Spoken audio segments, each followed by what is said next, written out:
it further stimulates the striatum. Okay, it further stimulates the striatum, and further release of GABA takes place.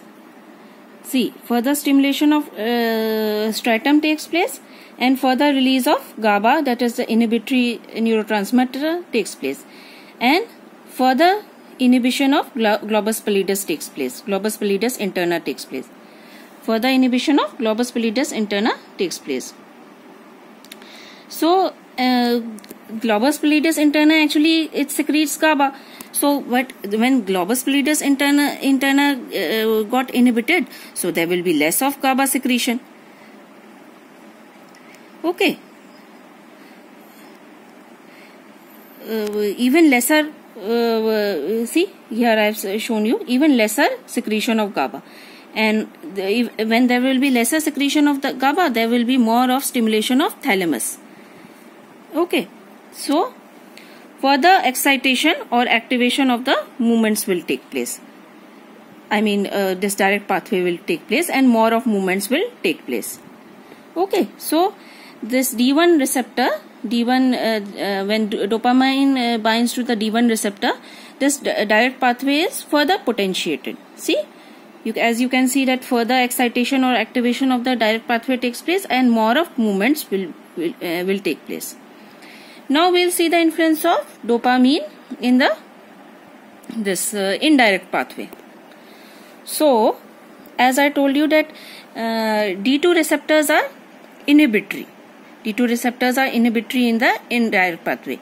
So, when dopamine binds to the inhibitory D2 receptors, what happens? Let's see. So, it inhibits the striatum. D2 receptors here, they inhibit the striatum.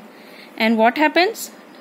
See, D2, this negative receptors, when inhibitory receptors, they inhibit the striatum. So, less release of GABA will take place, inhibitory neurotransmitter less release will take place, and less inhibition of globus pallidus externa will take place. And when there is less inhibition of globus pallidus externa, there will be more of GABA secretion. This neurotransmitter, inhibitory neurotransmitter secretion, more of it will be secreted. So, then what happened? In the subthalamic nucleus, more of inhibition of subthalamic nucleus took place. So, less of glutamate will be released from the subthalamic nucleus. Less of glutamate will be released from the subthalamic nucleus. So, there will be less of stimulation of globus pallidus interna. Less stimulation of globus pallidus interna took place. So, there will be even more of stimulation of thalamus or activation of thalamus will take place. And so, you remember this indirect pathway was actually inhibitory pathway.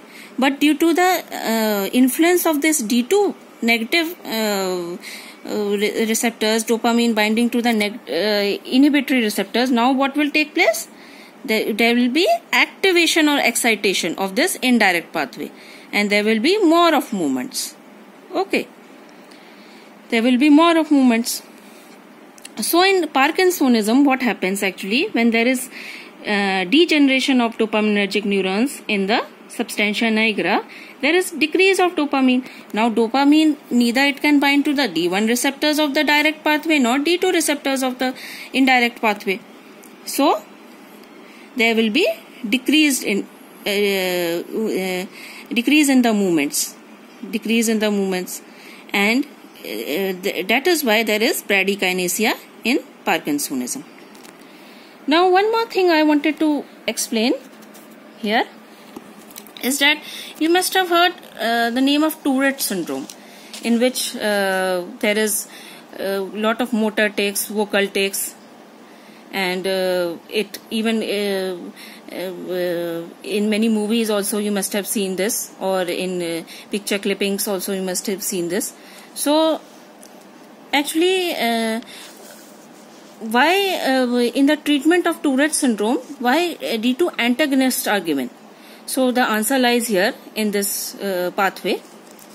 So D2 blockade in the indirect pathway by D2 antagonists, that is the antipsychotics like haloperidol, which are antagonists to the D2 receptors, leads to inhibition in the indirect pathway. It leads to the inhibition in the indirect pathway. What we see here, see, leads to inhibition of the indirect pathway. What was the actual nature of the indirect pathway? Because now the D2 receptors are blocked. So what was the actual nature of the indirect pathway? Inhibition, decreased movements. So which leads to the inhibition in the indirect pathway and therefore decrease in the movements and therefore decreased tics. So I hope I could clear some of the concepts of the basal ganglia, the direct and indirect pathway, the Parkinsonism, and the treatment related to the Tourette syndrome. Thank you so much. Thank you very much.